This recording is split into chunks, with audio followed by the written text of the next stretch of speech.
Welcome back to the Daily Living Jewish class. We are going through many important laws relating to keeping kosher. And most recently, we've been speaking about seals. We spoke about how meat, wine, fish needs to, that is not under the supervision of somebody who is particularly not kosher, actually loses its kosher status. And the implications of that on deliveries, as if there's no seal, that means that you need to ask a rabbi what to do if there's still a way around that. And then obviously kosher certification needs to be somebody that you, certification that you recognize. If it just says that it's kosher, then it doesn't mean that it's kosher. You need to know who says it's kosher, because if whoever says it's kosher doesn't himself keep kosher, then that doesn't really guarantee anything. And that brings us to the next section, which is kosher, non-kosher. If you are in some kind of a hotel and there is a communal kitchen and you're cooking up your kosher lamb, and next to you is somebody else that's cooking up his non-kosher ham, then you got to be careful that if the pots are right next to each other, then you could end up having mix-ups, stuff splashing from one into the other. So be mindful of that. More on the same note as far as housekeeping. So as long as you're in and outside of your house, then that's fine. Even if you're leaving other people that do not, other non-Jewish people or people that don't keep kosher, even if they're around, they could in theory do what they want with your food. And, maybe they want to make a trade. But that's of no concern as long as you're in and out of the house, as opposed to if you're going away for a significant amount of time, then you would need to seal meat and fish if it's not discernible what type of fish it is, to ensure that it remains kosher. Okay, we come to an interesting one, which is eating out. So he says again, it is forbidden to buy wine or any other doubtful food from someone who is not recognized as an acknowledged keeper of kashrus. However, if you are his house guest, you may eat with him as long as you are not certain that there is reason for suspicion. Again, if you are buying, then there's an added concern of there may be some financial fraud. But if you are just eating with the person and he himself keeps kosher, so then you don't need to be concerned that he's going to feed you non-kosher if you're eating in his own house and he keeps kosher, unless there's reason for suspicion. Alternatively, if you have a different standard, then it's not about that.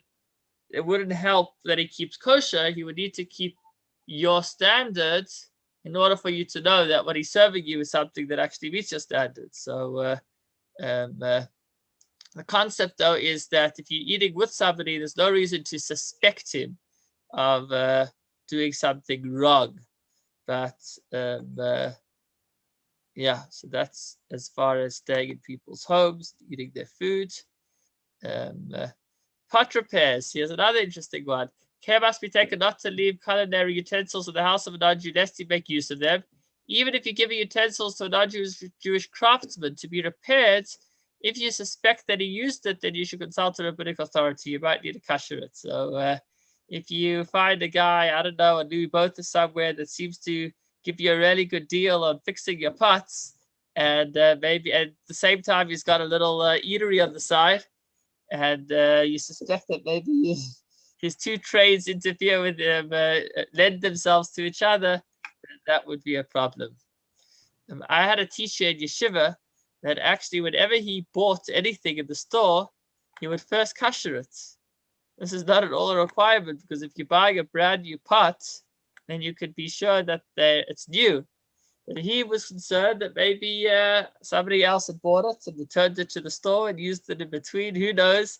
So any pots he bought, he wouldn't just take them to mikveh, he would kosher them as well. But I haven't seen this being practiced anywhere else. Generally, we can go on the assumption that if it's new, I mean, usually today, if you buy a pot at the store, you can see if it's new or not. It still has labeling on it, etc.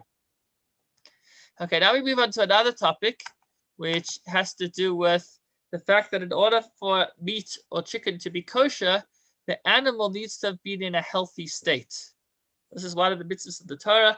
The Torah not only prohibits us from eating non-kosher meat, but it also prohibits us from eating meat of an animal that was fatally sick. And on this note, he says, hopefully not today, but back in the day, occasionally people buy a live chicken with its legs trussed, and they throw it on the ground and then have it shechted.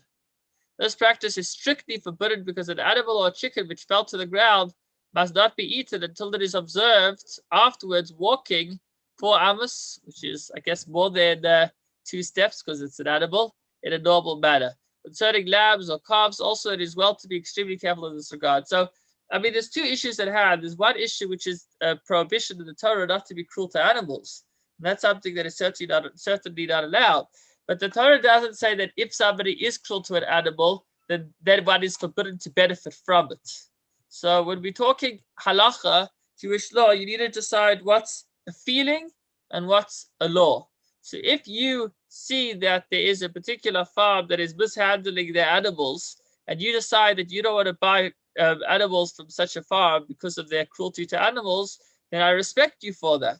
But legally speaking, if a farmer were to mistreat an animal, it doesn't render that animal now not kosher. Obviously, what he's doing is wrong, but sometimes when somebody does something wrong, it doesn't mean that the benefits are also forbidden. Here there's a separate issue, and that is, as I just mentioned, that if an animal is fatally ill, then it is not kosher. So if this animal is chucked on the ground, then you don't know. It may have just become fatally ill and it was shechted right away before it got a chance to run around. So therefore, such a chicken would be not kosher. On a more practical example, I once visited an abattoir just to see how things work. And they have the cows lined up, and then they open the door and one cow comes in and they close the door. And then that cow is shechted, and then they open the door, and another cow walks in, and they close the door. So there's a lineup of cows outside of the room in the house, the building where they shecht. So the animals are lined up, and they just let them in one at a time. Now, in addition to that, the farmer delivers on a pickup truck also some cows. So why are some cows coming on a pickup truck when all the other cows are walking there themselves? Because some cows are sick. They're not able to walk very well. So the farmer delivers them. So from time to time, there's a separate garage door that opens up, and they deliver a cow off the back of a bakkie, a pickup truck. Now that cow is something that is sent straight to the non-kosher line, because such a cow would not be allowed to be shechted. Since it's not walking, we don't know if it's in a healthy state of being. And so that will just go to the non-kosher production line. And that's another fringe benefit of eating kosher, that only cows or any animals that look like they're in a healthy state will actually be shechted. Anything else will immediately be sent to the non-kosher line for people that don't keep kosher to eat, because they don't have a mitzvah to only eat animals that were in a kosher state, in a healthy state. Moving on to the next halacha. So during the summer, it is very common for ducks to develop small blisters like warts in their intestines, and many become treif. Treif means sick because of them. Therefore, great care must be taken to examine the intestines, and if such small blisters are found, the rabbinic authority must be consulted. So this is another step that exists in the abattoir. You actually need 2 sheichtim present, one that shechts the animal, that slaughters the animal, and there's a second sheichet that's further down the line, once they've cut open the animals, and he actually needs to inspect the insides of the animal to ensure that the animal looked healthy. So in the case of cows, every single lug needs to be, while it's still inside of the cow, he needs to feel if there are any sores on the lugs, and then he takes the lug out and he needs to inspect it again. He needs to feel before he removes it, because sometimes while removing it, one could possibly miss out or cover up on some kind of wart or blister. And then once it's out, he does a physical inspection, and if he sees anything that looks like the lug was somehow punctured, then he actually needs to blow it up and put it underwater and see if any air comes out. And if any air does come out, then that entire cow is not kosher. So he already shechted the cow, and that obviously took a lot of concentration to make sure that it's done in a kosher way. In fact, even by the shechting, you have a sheichet and a rabbi present. Why? Because the sheichet is focusing on when he actually shechts the animal, when he uses his knife, and there's a rabbi there to check the knife between each animal to ensure that the knife did not become damaged. Because if the knife became in any way damaged, then it would cause any further animals that he would shecht to become not kosher as well. So technically, one sheichet in theory would be able to do all of this, but when you're shechting for a whole community, you end up having a team of rabbis there. One rabbi that's using the knife on the animal, the shechting the animals, a second rabbi that's inspecting the knife between each time, and a third rabbi that is further down the production line that's busy checking the lungs. In addition to checking the lungs, which takes a detailed inspection, he also needs to check the intestines. So that actually is quite interesting how it's done. First, there's somebody that removes the intestines from the animal, and each time the person removes the intestines, he just catches eye contact with the rabbi that's busy inspecting the lungs, and the rabbi just needs to watch for those 2-3 seconds as the intestines are removed, and if he notices that, I guess that just needs a fast glance, that there's anything that looks unhealthy with the intestines, then he will not put his stamp on that cow, and the entire cow won't be kosher. So again, the knife's being inspected, the animal's being shechted, the intestines are being inspected, and the lungs are being inspected. And these are all have to be done in order for the animal to be kosher. Now, even if you were to buy a bag of chicken, a kosher bag of chicken, if you find that one of the legs are cracked, which could happen, meaning the chicken had a broken leg, then you actually would need to consult a rabbi, because depending on the extent of the damage in that foot, that chicken may actually be not kosher. Now, it should have been noticed by back in the butchery before they sealed it, but it could happen sometimes that it's overlooked. It's something to be aware of. That's 24. Moving on to more about preventing mix-ups, there's a very interesting halacha, which is that a person is not allowed to make bread using milk. Why? Since bread is a staple food that people use with every type of meal that they eat, so if you're going to make bread with milk, you're going to bake it and you'll put it aside in your freezer or in the cupboard, and then a few hours later, you or somebody else will be ready to eat some schnitzel for supper. They'll be in the mood of some bread with it, and they'll cut it up, and they'll end up eating milk and meat together.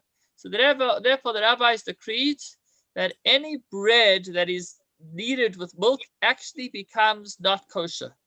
They said it's disqualified. In order to prevent people from mixing milk and meat, bread has to be made parav. You will never see in a kosher butchery, sorry, for sure not a butchery, you'll never see in a kosher bakery a loaf of bread that is labeled milchik, that is labeled dairy. There are some exceptions to that.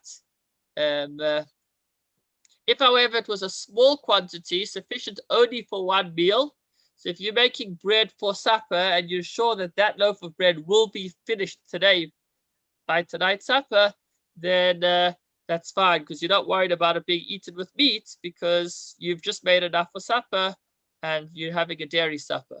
Or if the bread has been shaped so that it is noticeable that is not to be eaten with meat, then it is permissible. So there's a store, the Pie Works in South Africa, in Fairmount, and they have some pies that are meat and some pies that are parav, and they actually have shapes on the pies so that you can see from the outside where there is or isn't dairy. The same halacha applies if dough is kneaded with animal fat, meaning with schmaltz, any type of meat. No type of bread should be baked with meat or dairy.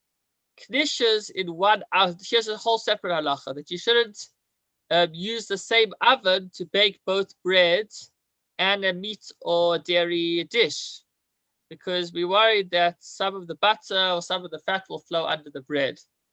And if it did flow underneath the bread, then it would be as if it was cooked together. And so even though the bread is parov, if you're going to bake it in the same oven as you're baking your pizza, and then some cheeses, you might just, some oil from the cheese might roll under the bread, and you're going to think that the bread is parov, but really it's mulchik.